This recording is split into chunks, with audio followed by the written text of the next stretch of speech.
de coordinación del eje espiritual y de convivencia. Trabajamos con niñas de 2 a 25 años. Y bueno, el día de hoy queremos arrancar esta formación en teología, sin que les dé susto el término teología, porque necesitamos formarnos. Y aquí ya vamos a darle clic a la siguiente diapositiva. Propuesta de formación, esto es lo que el grupo base de vida espiritual quiere traerles hoy a Emaús. Formación de laicos. ¿Por qué? Los laicos formados para la Iglesia, Concilio Vaticano II. No sé si ustedes saben qué es el Concilio Vaticano II. El Concilio Vaticano II fue una reunión de obispos, cardenales y con el Papa. La inició Juan XXIII, la terminó Pablo VI, de 1962 a 1965. En ese concilio fue el último hasta el momento, desde el 1965 a la fecha, se sigue vigente este concilio. No sé si de pronto ustedes se acuerdan, los que son ya los que tienen más añitos, que antes hacían la misa en latín. Después del Concilio Vaticano II se pasó a cada una de las lenguas vernáculas. Los concilios son muy importantes porque ayuda a administrar la iglesia y a organizarla según el discernir los signos de los tiempos. Y en este Concilio Vaticano II nos sale esta propuesta, formación laical. Es necesario que nosotros los laicos comprometidos con nuestra Santa Madre Iglesia nos formemos, porque es necesario dar razón de nuestra fe. Si nosotros no damos razón de nuestra fe, pues nuestra fe es muerta. La letra, la Biblia es letra muerta si no la transformamos a vida. ¿Y cómo la hacemos vida? Pues la cogemos en nuestra vida y la ponemos en práctica. Lo mismo pasa con la fe. Y la fe también es racional. Nos lo dice el Papa San Juan Pablo II en el documento Fides et Ratio. Fe y razón. La fe se razona. Continuamos. Hay un teólogo que me encanta muchísimo y se llama Karl Rahner. Karl Rahner dice lo siguiente: para poder conocer a Dios, debo conocerme yo mismo, y al conocerme yo mismo, conozco a Dios. Normalmente cuando uno le pregunta a la gente, ¿ustedes conocen a Dios? Sí, Él está allá en el cielo. Baje la cabeza y mire a su hermano, véase en un espejo, está ahí frente a usted. Para poder descubrir quién es Dios, para poder saber interpretar algunas de sus acciones, es necesario reconocernos a nosotros mismos primero. ¿Quién soy yo? ¿Qué me gusta? ¿Qué no me gusta? ¿Qué es lo que me aburre? ¿Qué es lo que me pone feliz? Absolutamente todo, porque somos cuerpo, alma y espíritu, según Santo Tomás de Aquino. Y si somos cuerpo, alma y espíritu, debemos atender nuestro cuerpo, debemos atender nuestra alma y debemos atender nuestro espíritu. Es necesario, es la conformidad del ser humano. Y por eso necesitamos ir a profundidad a cada uno de nosotros. A veces lo buscamos afuera y no nos damos cuenta que está dentro. Continuamos. Por eso, esta propuesta de metodología y como una escuela de formación laical, en donde vamos a tener 4 sesiones de formación teológica. La primera hoy es presencial, las otras 3 son virtuales, son todos los martes, aquí ya les pongo las fechas, 11, 18, 25 de abril, y finalizaríamos el 2 de mayo. Este inicio de formación, vamos a arrancar con algo llamado Cristología. ¿Qué es Cristología? Cristología es el estudio sobre Cristo. Logía, filosofía, estudio, tratado. Christos, Cristo, el estudio sobre Cristo. ¿Quién fue Cristo? ¿Por qué fue importante? ¿Cuál fue su pedagogía para que esta locura llegara hasta nuestros días? ¿Fue improvisado? ¿Existió este personaje? ¿O fue un personaje histórico que nunca existió? Mejor conocido como anónimo. Estas son algunas preguntas que a nosotros nos van a enseñar a nivel teológico a ir conformando nuestra fe. Desde una manera muy sencilla, si se dan cuenta, trato de coger la teología y aterrizarla como nos lo pide el Papa Francisco. Una teología sencilla, una teología que se pueda degustar, una teología que nos sepa bueno, pero también que sea como amargo, como la hiel, que cuando ya lo traguemos digamos, uy, ya aprendí esto, me toca ponerme las pilas. Es por eso que este curso se va a lanzar y tiene la módica suma de 1.000.000 de pesos por cada uno. No mentiras, deben aprovecharlo porque es completamente gratuito. ¿Sí? Aquí el Padre nos permite a nosotros formarnos y es una invitación que hoy mismo les está diciendo Dios, fórmate, Señor. Y bueno, no sé, ¿y esto es cerrado o es abierto? Yo puedo llegar, es que me parece maravilloso. Cuando te pregunto, puedo decirle a más gente, miren esta Ok. oportunidad, o miren, o no, porque no.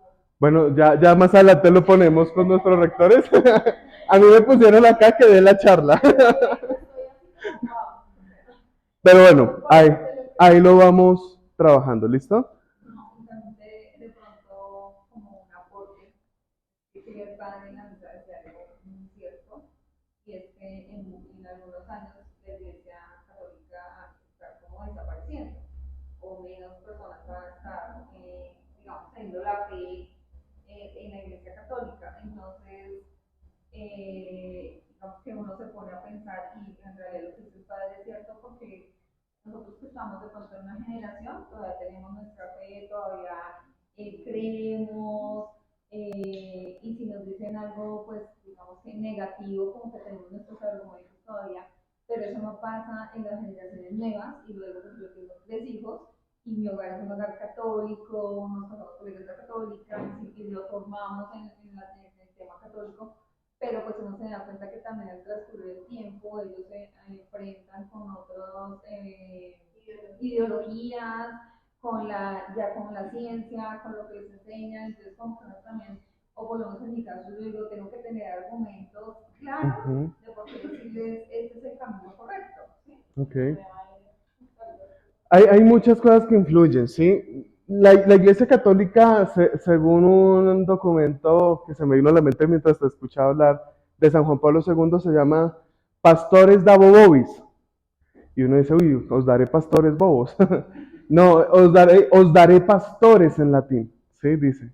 Y en ese documento dice que nunca nos hará falta los sacerdotes.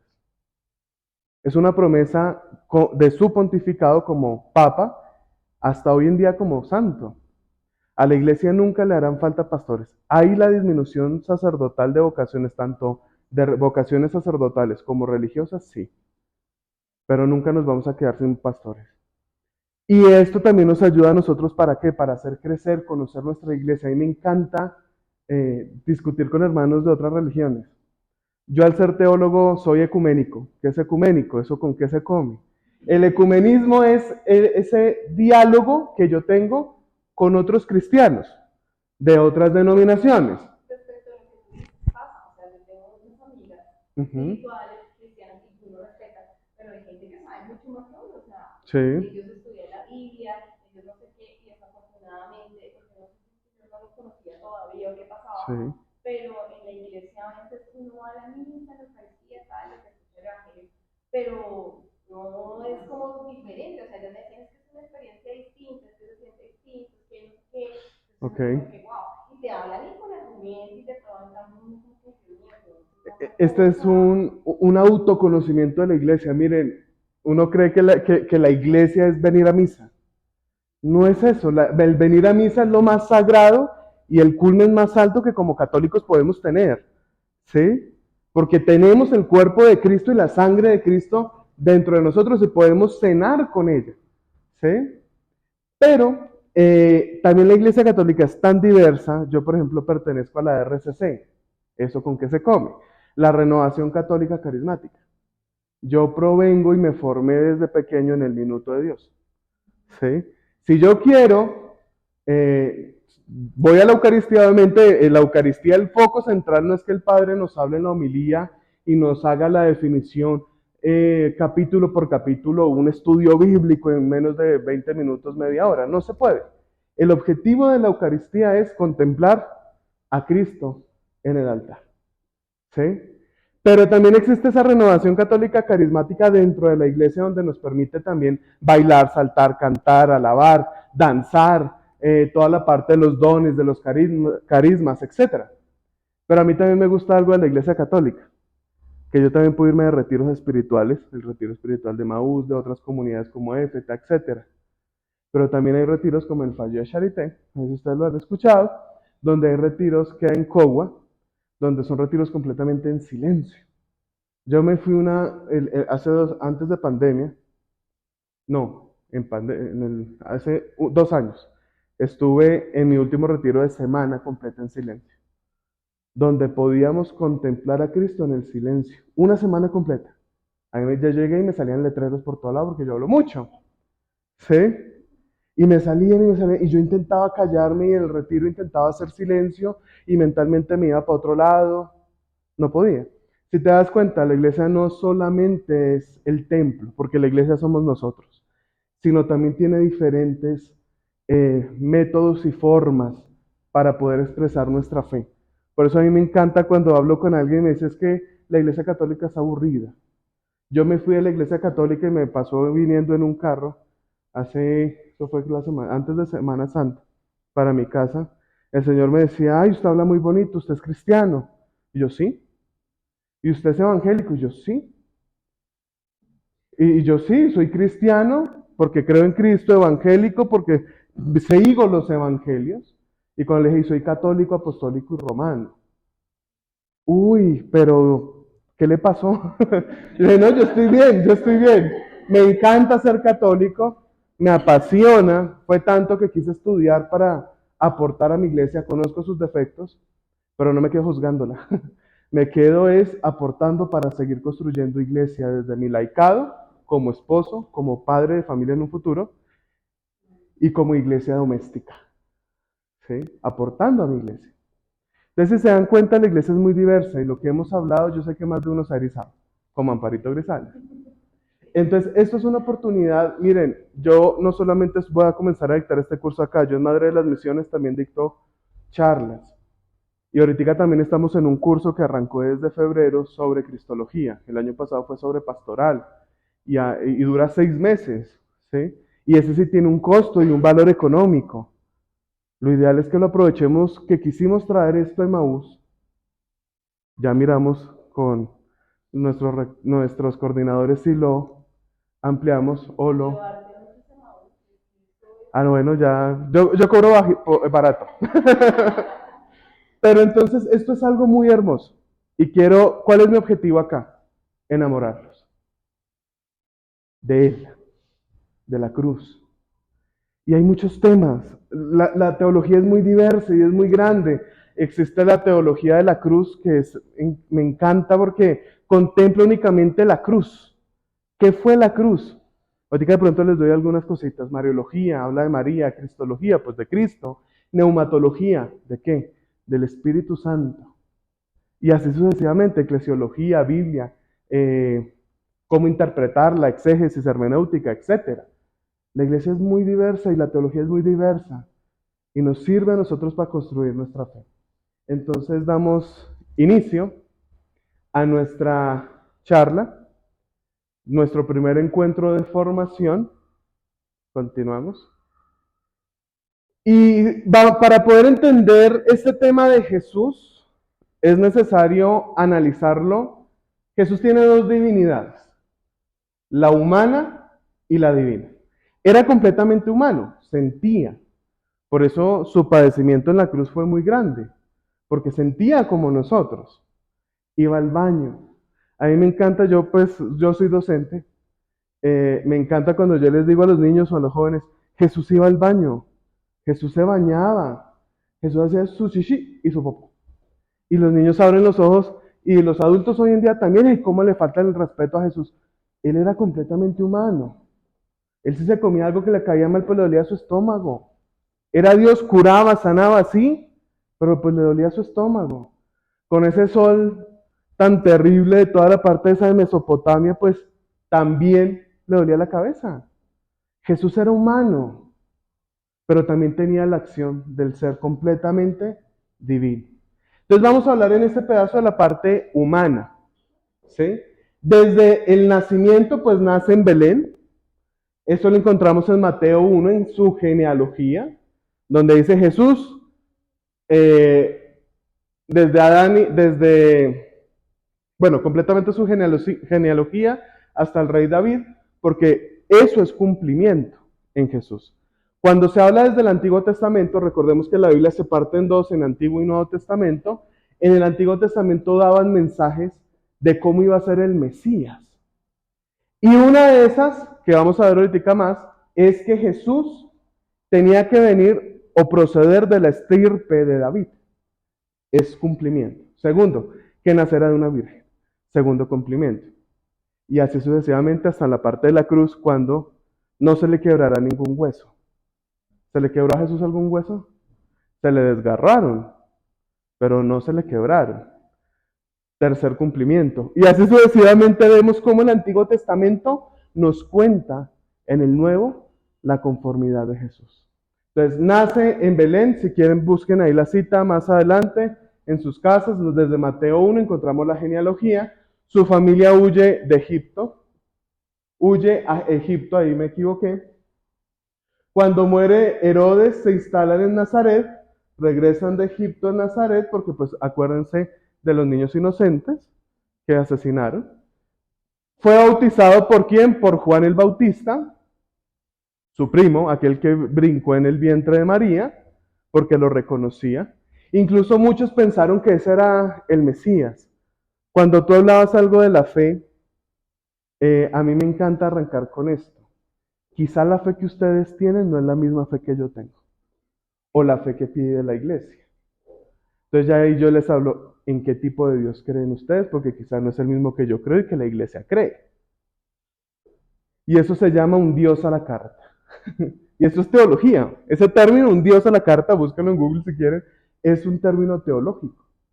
Cuando tenemos un Dios a la carta es cuando cogemos de diferentes religiones, cuando de pronto vivo en unión libre y cojo, digo, pues Dios me lo permite, me lo meto dentro de mi fe. Cuando de pronto digo el aborto es correcto, lo meto dentro de mi fe y comienzo a tomar cosas que son externas a la verdadera fe. A esa mezcolanza se le llama Dios a la carta. Por eso les digo, quizás el Dios que ustedes tienen en este momento no es el mismo que yo creo y que cree la iglesia. Por eso el estudio, por eso hay que descubrir nuestra fe. Y bueno, cuando inicia su misión a los 30 años, y Daniel, ¿qué pasó con todo el tiempo pues de la niñez? Porque Jesús nace, vienen los 3 reyes magos, ¿cómo se llaman? Si ustedes buscan en la Biblia, no aparecen esos nombres. ¿Sí? ¿Y por qué se le denomina que son 3? Porque hasta el momento solo se conocían 3 zonas geográficas. Por eso es que algunos lo pintan de negrito, otros más monito y así. ¿Cuántos continentes hay en el momento? Son varios. Y hasta el momento, en la época de Jesús, solo se habían descubierto 3. Por eso eran 3 reyes magos. ¿Quién nos da los nombres? También algunos documentos apócrifos.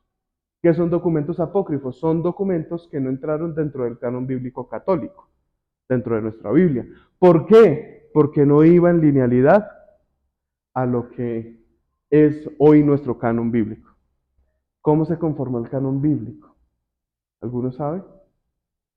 Dice la tradición que 70 hombres durante 70 días se reunieron y conformaron el canon bíblico que hoy tenemos. Esa linealidad bíblica, que ustedes la leen desde Génesis y hay una linealidad perfecta hasta Apocalipsis.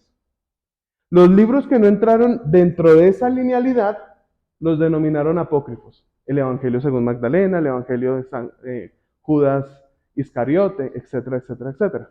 La iglesia los prohibió en su momento. ¿Por qué? No es que la iglesia fuera mala, es que no quería que se confundiera la gente. Los reservó y hoy en día los podemos conseguir en internet.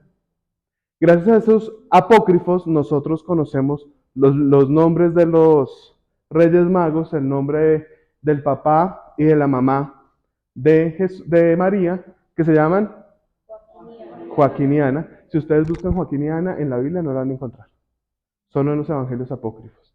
Y en los evangelios apócrifos nos narran la infancia de Jesús. Incluso les recomiendo una película muy bonita, se llama La infancia de Jesús.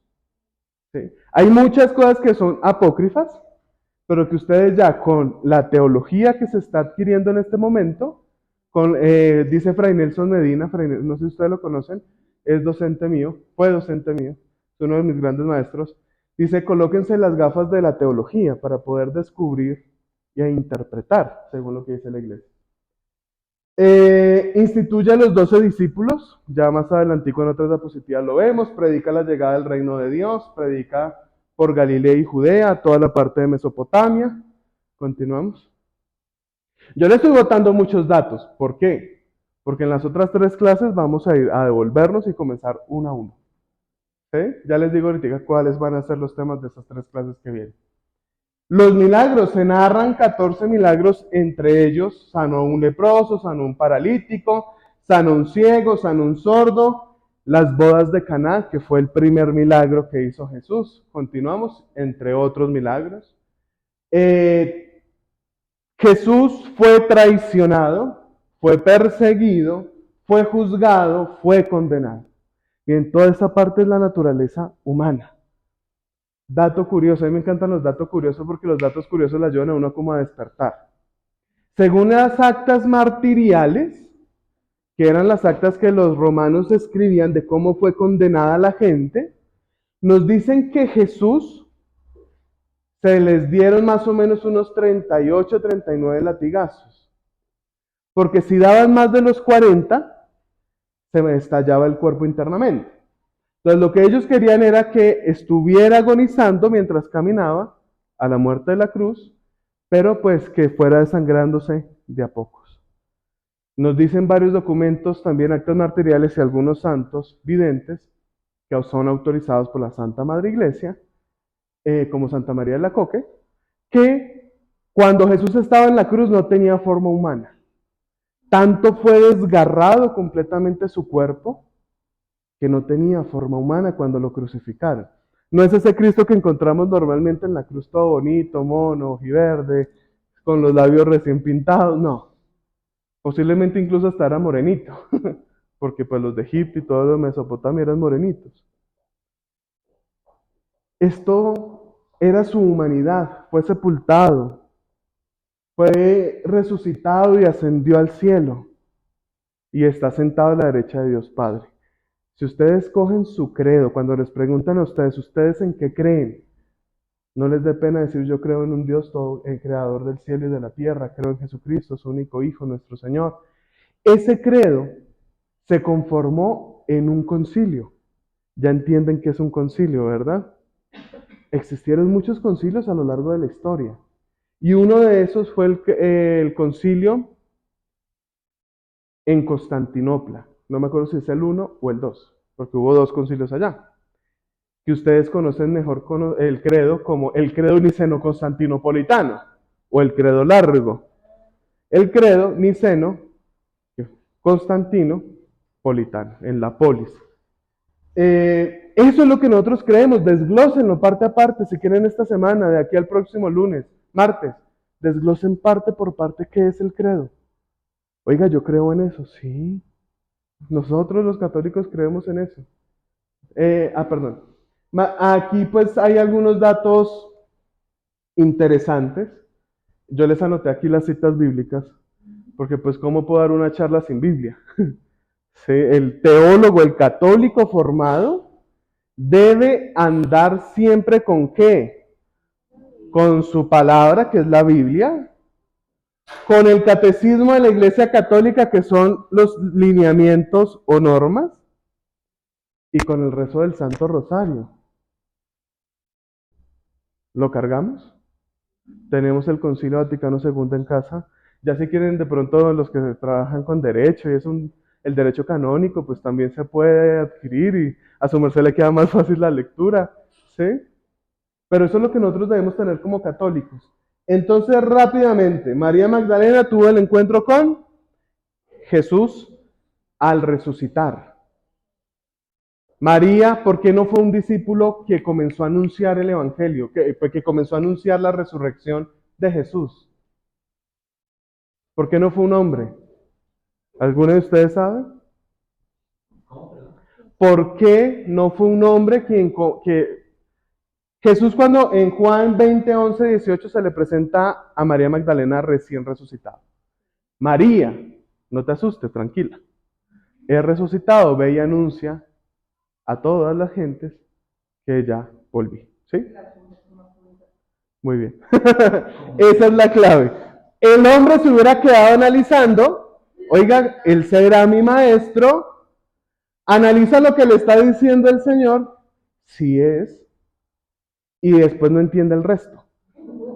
¿Qué fue lo que me pidió él? Por eso fue que se le presentó a María Magdalena sale, analiza, capta, es mi maestro, se le tira en los brazos, le dice, Rabí, ¿cómo estás? Él, espérate que no he subido todavía a encontrarme con el Señor. La mujer sí analiza, ejecuta, listo, acaté la misión y salen pura a anunciar. Pedro y Juan cuando se enteran salen corriendo al sepulcro, lo vimos ahorita en Semana Santa. Pedro se demoró corriendo, Juan era más joven, salió de una. También tuvieron su encuentro con el Señor al ver el sepulcro limpio, vacío. Incluso si tienen la posibilidad de ir a Tierra Santa, yo todavía no la he tenido, pero he visto fotos. Si alguno me quiere pagar el viaje, estoy de acuerdo. Hay una tablita donde se cree que estuvo Jesús sepultado, que dice, Él no está aquí. Está en todos lados menos ahí. Sí, es algo muy hermoso, ¿no? Se presenta a sus discípulos. Lastimosamente faltaba uno, ¿cierto? Tomás. Cuando vuelve dice, me perdí el chisme. Entonces, dice, hasta que no vea, no crea. Se presenta a Jesús y miren que aquí muestra sus dos naturalezas nuevamente. La humana porque pide de comer, porque creían que era un fantasma. Y pues ustedes analizan qué pasaría si de pronto un familiar que se murió recientemente lo vemos pasar ahí en la calle. Bueno, nos asustamos. Ellos creían que Jesús era un fantasma hasta que les pide de comer, un gesto físico, tangible. Come frente a ellos. No se los lleva al televisor a comer allá solito, no. Come frente a ellos. Oiga, está comiendo. ¿Sí? Se le presenta a Tomás, lo deja introducir sus llagas, sus dedos en sus llagas. Cree, Tomás. Eres tu maestro. Entonces, algunos de nosotros somos María Magdalena, otros somos Pedro y Juan, otros somos los discípulos, entre ellos un Tomás que no hasta que no vea, no creo. Y Jesús asciende al cielo. Aquí si se dan cuenta ya estuvimos viendo a alguno de los discípulos. Tomás, ¿en qué momentos de nuestra vida hemos sido Tomás? Sí, esto es para otra charla más bacana donde cogemos discípulo por discípulo y nos podemos identificar con cada uno. Bueno, hasta que ya llega Pentecostés. Jesús es cumplimiento. Él no se podía quedar con nosotros. Y ahorita les digo por qué no se quedó con nosotros, que es algo muy hermoso. Envía al Espíritu Santo, sí. E incluso es mayor que Jesús. Pero, ¿continuamos? Pero esa misión de los 12 discípulos era algo muy importante. Desde esa misión de los 12 discípulos se comienza a predicar, a anunciar, evangelizar a todas las naciones, el servir, el anunciar el periodo de la iglesia primitiva, inicia ese periodo de la iglesia primitiva. ¿Por qué lo decimos iglesia primitiva, ese periodo histórico? Es el nacimiento de la iglesia, iglesia. ¿En dónde? ¿Cuál es la marquilla de nuestra iglesia que ninguna otra iglesia la tiene? Cita bíblica, Mateo 16, 18. Yo te digo que tú eres Pedro y sobre esta piedra construiré mi iglesia y el poder del infierno no prevalecerá contra ella. Te daré las llaves del cielo y del infierno, lo que tú ates en la tierra quedará atado en el cielo y lo que tú desates en la tierra quedará desatado en el cielo. ¿Eso que desata qué es? La confesión. ¿Sí? Ese Mateo 16, 18 es la marquilla de nuestra iglesia.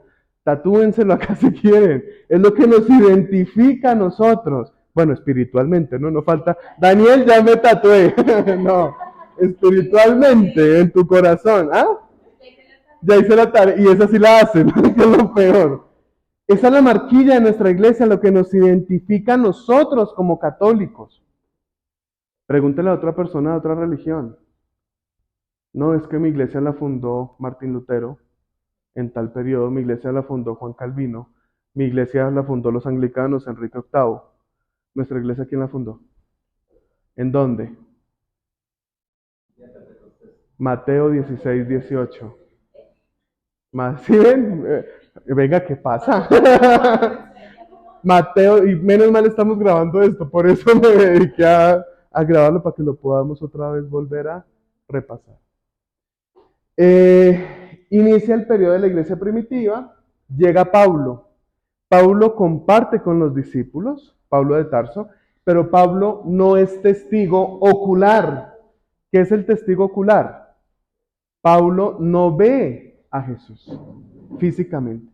Es uno de los discípulos que lamentablemente no lo pudo ver. El resto sí. Pero Pablo de Tarso, a pesar de que no lo vio, no fue testigo ocular, sobrepasó a los discípulos.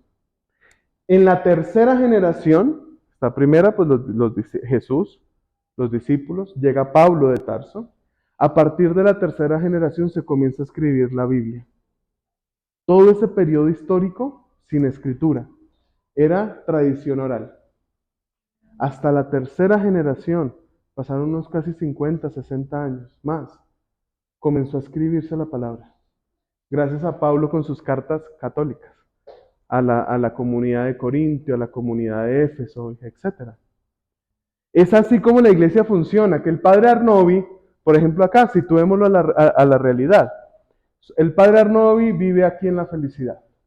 Bueno, no digamos el conjunto. No, mentira, o sea, en un conjunto de la felicidad. Y el padre Arnobi necesita, quitemos los celulares en este momento, necesita comunicarse con los de Tres Elefantes, donde está el terreno de la parroquia de Santa Laura de Montoya. ¿Qué hace él? Le pide a Marcos, llame esta carta a los Tres Elefantes. ¿Qué dice? No es que vamos a tener las misas tal día, tal día, tal día, tal hora, y voy a ir este día en específico. Marco va, se levanta, camina hasta los Tres Elefantes, entrega la carta. Esa era la forma en que las comunidades se enteraban del cuento, a través de las cartas. Porque la iglesia creció tanto, como en esa iglesia primitiva, ¿cuál era su misión? Predicar, anunciar y evangelizar. Se dispersó tanto, creció tanto, que el viajecito era a pie o a barco. Y duraba meses, incluso años. Por eso nos narran 3 viajes de Pablo, que cada uno de esos viajes fue más largo, hasta el día de su muerte. ¿Sí? Pablo no fue testigo ocular, comienza a escribirse la Biblia a partir de la tercera generación. ¿Me ayudas por favor con la siguiente? Esto fue una de las imágenes que más encontré que podemos entender esa linealidad bíblica. Por eso, mucha atención, no se me pierdan. ¿Quieren entender cómo está conformada la Biblia? Acá está. La creación, Génesis, que significa inicio. Después de Génesis viene la caída con Caín y Abel. Llegan los patriarcas, Génesis, Éxodo, Números, Levítico, Deuteronomio. Llegan los patriarcas, Abraham, Isaac, Jacob, José, Éxodo y la tierra prometida.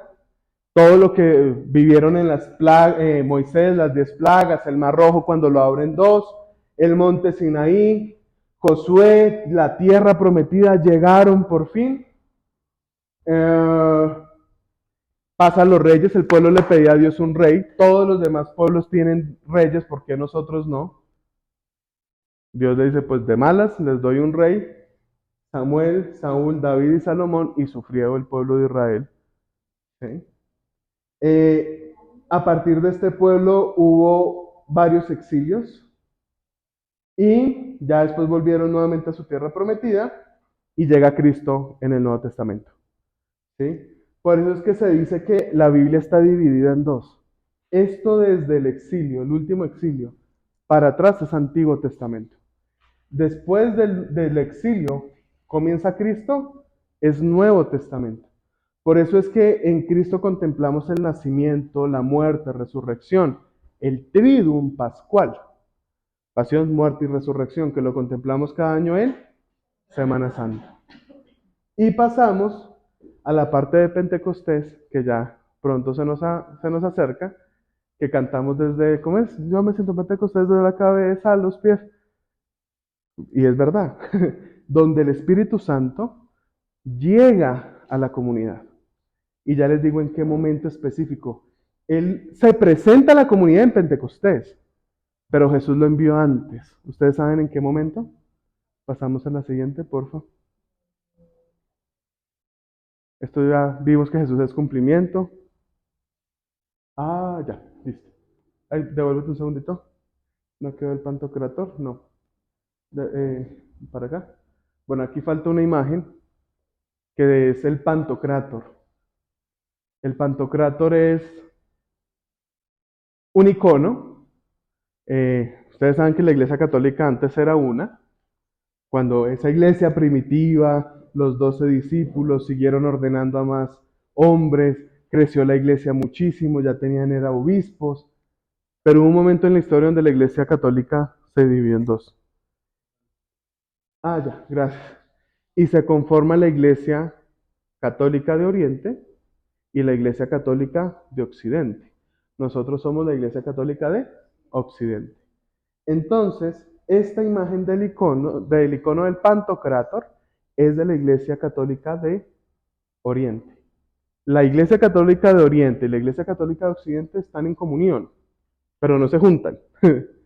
Si tú estás en Oriente y no encuentras una iglesia católica, tú puedes comulgar en la Iglesia Católica de Oriente. ¿Sí? ¿Cuáles son las diferencias? La diferencia es, bueno, son muchas, pero la que hizo que se dividieran, la más fácil fue el filocue. El filocue es que los católicos de Oriente creen que Jesús procedía del Padre. ¿Sí? Acá está el Padre, acá está el Hijo y acá está el Espíritu Santo. Jesús procede del Padre, pero ellos no creen que Jesús procedía también del Espíritu Santo. Esa es la diferencia. Y del Espíritu Santo. El filocue es y del Espíritu Santo. Nosotros los católicos de Occidente creemos que el Padre, el Hijo y el Espíritu Santo proceden entre ellos mismos. No hay ninguno, no es una escalera, es un triángulo. Cada uno procede de cada uno, son la misma persona. Tienen el mismo valor. Acá para los católicos orientales no. No es que esté mal, es su pensamiento. ¿Sí? Pero esa es la diferencia. Hay muchas más. Ellos tienen patriarca, no papa. ¿Sí?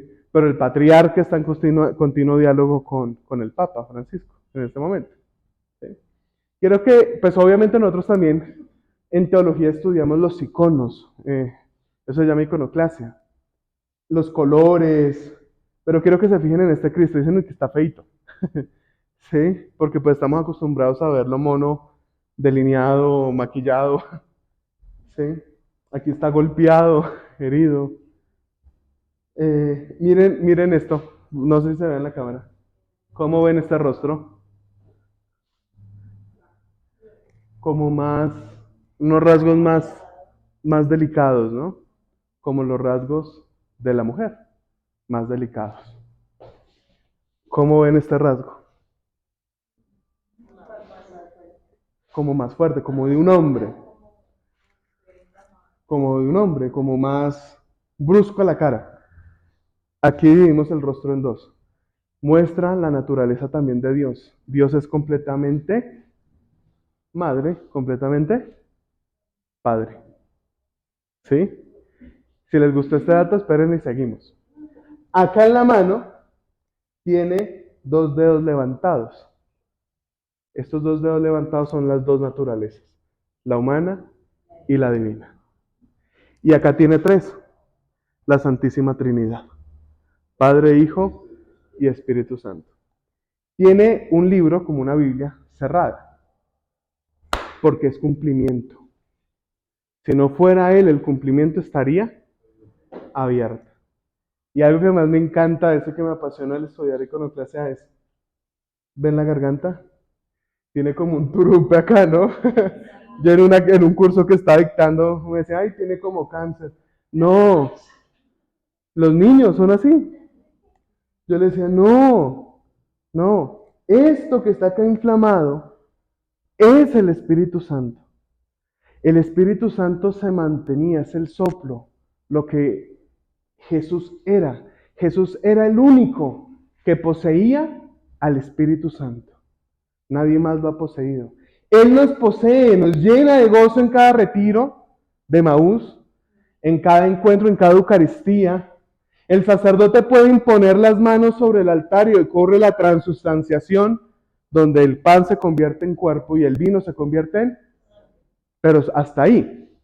Jesús era el único que lo podía mantener en sí, poseer. Por eso Jesús hacía milagros a diestra y siniestra. Porque Él poseía el Espíritu Santo. Él era el Padre, Él era el Espíritu Santo. Lo poseía. Cuando Jesús muere en la cruz, nos dice la teología de la cruz, Jesús muere y después de las 7 palabras ocurre ese gran exorcismo mundial. Y ese gran exorcismo mundial es cuando Jesús exhala. Vimos el viernes las 7 palabras, ¿sí? Y cada una tiene algo muy bonito, pero nos falta un signo y es Jesús exhaló. Y en ese exhalar, el neuma de Dios, el Espíritu Santo, se entrega al mundo. Por eso se dice que es el gran exorcismo, porque es la victoria de Dios sobre el mal. Entrega al Espíritu Santo al momento de morir y se intensifica, se experimenta en Pentecostés. Pero desde la muerte de Jesús ya estaba y habitaba con nosotros el Espíritu Santo. Siempre ha estado. Bueno, estas imágenes del Pantocrátor o los iconos son sacerdotes ortodoxos que se denominan monacatos, monjes, que salen a las periferias, llevan su tablita, sus pinturas y comienzan a pintar y a retractar el Evangelio, ¿sí? Algún pasaje del Evangelio. Este es el Pantocrátor, hay de la Santísima Trinidad, hay muchísimos. Pero el que más me apasiona es este, porque si todavía no han intentado y no se han erizado como Amparito, déjenme decirles que falta algo, y ya con eso termino. Pero y tomo un poquito de agua. Pues ya, listo. Pasamos a la siguiente, por favor. ¿Alguno reconoce el sudario de Turín? Nadie sabe por qué. Obviamente este monje no se llevó el manto de Turín a retractarlo porque pues estaban en polos distintos. Este manto fue el que se le colocó a Jesús en el rostro. Le hicieron un estudio científico y encaja perfectamente. Miren los labios, miren el rostro, miren la parte de la nariz, la boca, ¿sí? La barba. Y de aquí pues sale una de las imágenes que no la encontré, qué pena, me faltó esa imagen. Que de esta imagen del sudario de Turín sacan cómo sería el rostro de Cristo. Seguimos. Me gusta verlos y verlas con los ojos así. ¿Sí? Ese es mi deber. Y las invito a que continúen en los otros cursos, en los otros encuentros, en las otras clases, porque esto no acaba. Es una forma sencilla de aprender que nos anima, que nos llevamos y apenas lleguemos a la casa le decimos al marido, a la esposa, imagínense que aprendí algo de un icono. Haga así, haga así. ¿Sí? Las dos naturalezas y comenzamos a evangelizar. Por eso no se lo pierdan los otros hermanitos de Maús que están, que hoy no pudieron venir, invitémoslos. Yo les voy a estar enviando las diapositivas al grupo de WhatsApp. ¿Sí? Y por eso, con mi esposa grabamos, compramos esto, el trípode, todo para que pudieran ustedes también disfrutar desde casa. Yo lo subo a mi canal y puedan volver a repetir la clase. ¿Sí? No se lo pierdan, traten de no perdérselo. Es virtual las siguientes clases. Las otras 3 clases son virtuales. Lo comparten con el grupo. Sí, a las 7:30 de la noche. Señor, pregunta si tienen alguna pregunta. Gracias, Dani, muchas gracias. La Iglesia Católica Oriental es la misma ortodoxa. La Iglesia Católica, sí, son católicos ortodoxos. Eh, Ahí se diferencia mucho de los judíos de los ortodoxos que encontramos en Israel, o en Israel y Jerusalén hay tantas. Sí, son completamente distintos. Sí, porque pues la Iglesia Católica nace del judaísmo. Sí, entonces nace el judaísmo ¿en quién? En Cristo. Se deriva la Iglesia primitiva y de ahí pues se toma el nombre de católicos ortodoxos de Oriente. ¿Sí? Ellos son completamente distintos a los judíos.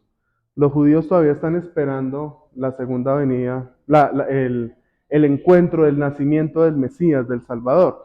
Nosotros ya estamos esperando la segunda venida, que es cuando Cristo vuelva, ¿sí? Ya con su gloria y su majestad, según Apocalipsis. Pero son completamente distintos. Mira, Dani, otra pregunta, perdón. Es que veo muchas damas. Y resulta que hay muchos escenarios en los cuales... ¿La sacamos? No hay No. la pregunta surge es por ellas. Porque es que cuando uno se pone a ver los debates del Evangelio apócrifo de María Magdalena, hay debates que pasa con el papel de la Madre de la Iglesia. Y pues es parte de las preguntas que me han surgido y justamente le estamos intentando explicar a nuestros hijos. ¿Ya? Y entonces el papel de la mujer en la iglesia, si es tan importante María, casi le pregunto al padre en plena homilía, pero si es tan importante María Magdalena, las Marías que les presentó Jesús, eh, ¿por qué no tenemos eh, Una sacerdotisa. y por qué, por Perfecto. ejemplo, la iglesia no le dio el papel tan relevante desde el principio y se centró solamente en el hombre? Eso sería una pregunta de una feminista, por ejemplo, hoy en día. Sí. Creo que la respondió el Papa. El Papa la responde en cierta manera, pero aquí yo quiero como, pues para las personas que no lo han visto, ese TikTok que sale, eso es como una serie que creo que va a salir de Disney, algo así. ¿Ya salió? Ah, bueno, en Star Plus. Eso, se llama Men. Pero bueno, se los contesto aquí rápido, sencillo, para poderle enseñar a nuestros hijos. El papel de la iglesia en general, presten atención porque se distraen y se les olvida, o no prestan atención y después, ¿qué fue lo que dijo? La iglesia, desde su inicio, el papel del hombre y de la mujer son igual de importantes. Y lo puedo demostrar aquí. Si le digo a nosotros los hombres salgamos, pues saldrán 4 mosquitos, ¿sí? Saldremos 4 hombres. 1, 2, 3, 4, 5, saldremos 5. ¿Sí? Si yo les digo a mis mujeres que se levanten y se vayan, a las damas de este lugar, quedamos 4 mocos reunidos, ¿sí? El papel de la mujer es tan importante dentro de la iglesia que la mujer es la que sostiene la iglesia. ¿Por qué la iglesia no entra en una consagración ministerial o sacerdotal? Porque el hombre, al ser cabeza, tiene diferentes acciones que la mujer al ser corazón. Yo como hombre no puedo ser corazón. Las mujeres tienen algo intrínsecamente en solo ellas. Por eso es que cuando una mujer queda embarazada, los 9 primeros meses debe estar con la mamá todo el tiempo. ¿Para qué sirve ese momento? Pues para que el niño pueda comenzar a alejarse. Acaban de cortar el cordón umbilical, comenzar a madurar, entender, pero la mamá siempre va a estar ahí para ese niño. Estaban conectados en uno solo. Esos primeros 9 meses son elementales. ¿Para qué está el papá? Para decirle que cuando la mamá está en el baño, decirle, ya viene mamá, ya viene mamá. Para que se levante y haga el tetero, para que se levante y cambie el chino. Para apoyar, no es que para pasarle a la mamá en las 2, 3 de la mañana el bebé para que le dé tetica, tetero. Para eso está el papá, esos 9 primeros meses. Ya después la relación es distinta. La mujer es corazón, el hombre está en la parte ministerial. Pero si ponemos La orden sacerdotal y la orden consagrada de mujeres religiosas vale exactamente lo mismo. Solo que la mujer no está consagrando, porque tiene otras funciones dentro de la iglesia. ¿Sí? Pero vale igual que las funciones que cumple un sacerdote. Por eso es que yo no puedo quitarle el cargo a una religiosa, como hombre, porque las funciones están intrínsecamente en el papel maternal de la mujer. Y a nivel sacerdotal, de pensar, de estructurar, de organizar está el hombre. Obviamente la mujer también lo hace, ¿sí? Pero cada uno desempeña un papel distinto. Uy. Pero, o sea, ahí lo que trato también de decir, o lo que entiendo, no sé si está bien o no, es que la jerarquía también es la misma. Sino Exactamente que la misma. simplemente están repartidas de acuerdo a sus características de hombre y de mujer, pero en nuestra iglesia es lo mismo. Sí, ¿qué es lo que pasa? Y esto viene antes del Papa Francisco, se consideraba una pirámide. Esa pirámide estaba los laicos, nosotros, los religiosos, las religiosas, los sacerdotes, los obispos, los cardenales y el Papa. Era una jerarquía. El Papa Francisco dice, no, no, no, quitamos esa jerarquía y la vamos a poner circular, porque todos valemos exactamente lo mismo, sea hombre o mujer, sea cura, monja, papa, obispo, valemos exactamente lo mismo y cada uno cumple un papel distinto e importante dentro de la iglesia. ¿Sí? ¿Alguna otra pregunta? No quisiera cambiar el tema, pero normalmente, bueno, en general hablamos que teniendo en cuenta la cronología, hablamos que después de Cristo, los evangelios son la vida y obra de Jesús, ¿cierto? Y antes de Cristo, los libros fueron inspirados por Dios. Con lo que nos dice también de Pablo de Tarso, que fue quien, ya, bajo casi la institución de él, se empezó a escribir la Biblia. Si hay concordancia en eso o Sí. cómo va el tema de la escritura de la Biblia. Tanto en la parte, obviamente nosotros tenemos estructurado el canon bíblico como Génesis, Éxodo, Levítico, Números y Deuteronomio, y nos lleva una linealidad.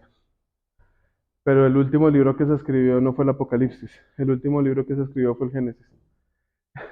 ¿Sí? No importa cómo se haya escrito, en qué espacio, en qué momento, sino que tenga la linealidad. Y cada texto se escribió bajo un escritor. Eso tiene un nombre específico, porque estaba intentando recordar, inspirado.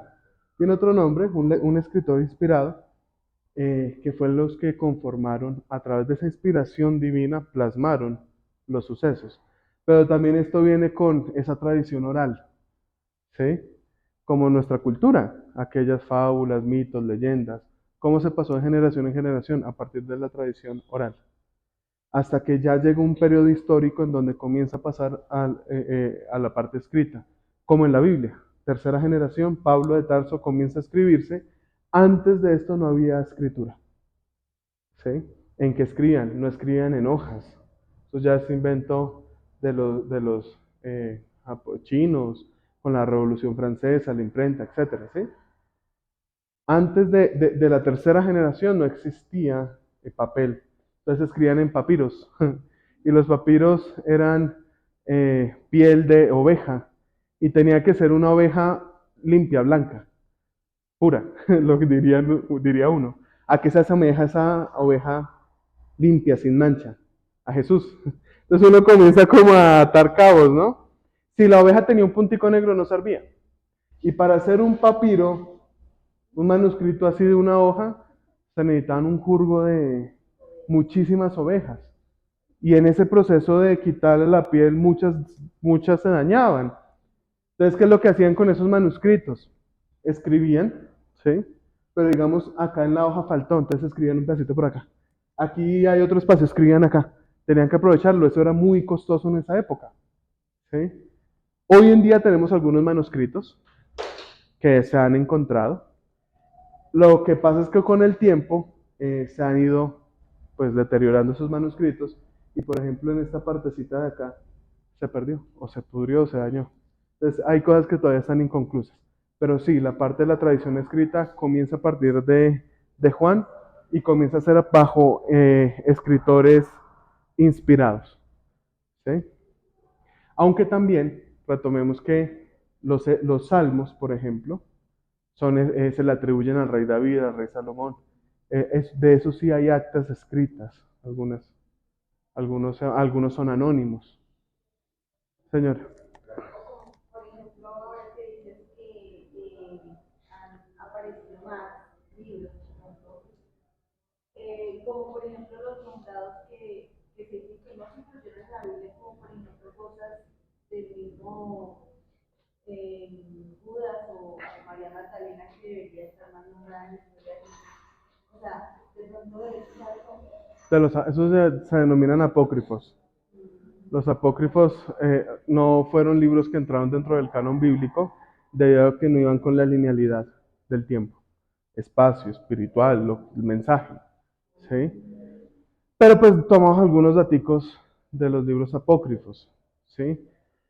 Los podemos leer, la iglesia nos dice, pues, si quiere léalos, pero pues primero fórmese para que no tenga una mezcolanza en la cabeza y no pierda la linealidad. ¿Qué es lo que pasa? Que con los libros apócrifos, por ejemplo, está Marco, yo veo a Marco que está hablando con su esposa y están hablando y riéndose y Marco de la risa eleva la voz porque ella le está haciendo cosquillas.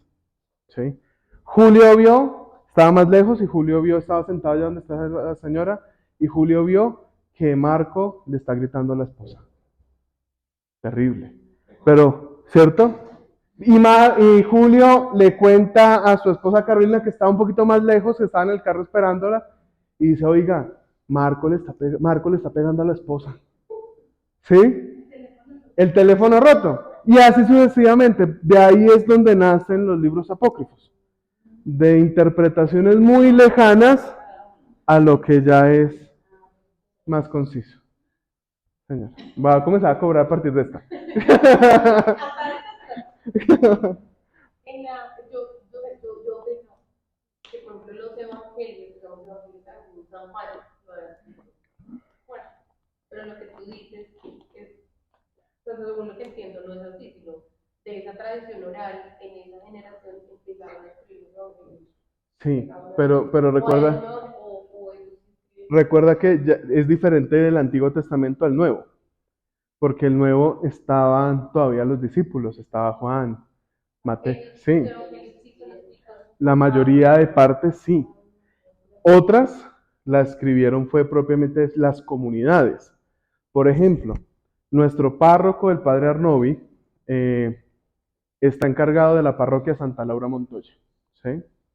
Nosotros hemos escuchado sus prédicas. Y hay unas prédicas que uno lo pone y llora uno con esas prédicas. Por ejemplo, el tema de la transfiguración.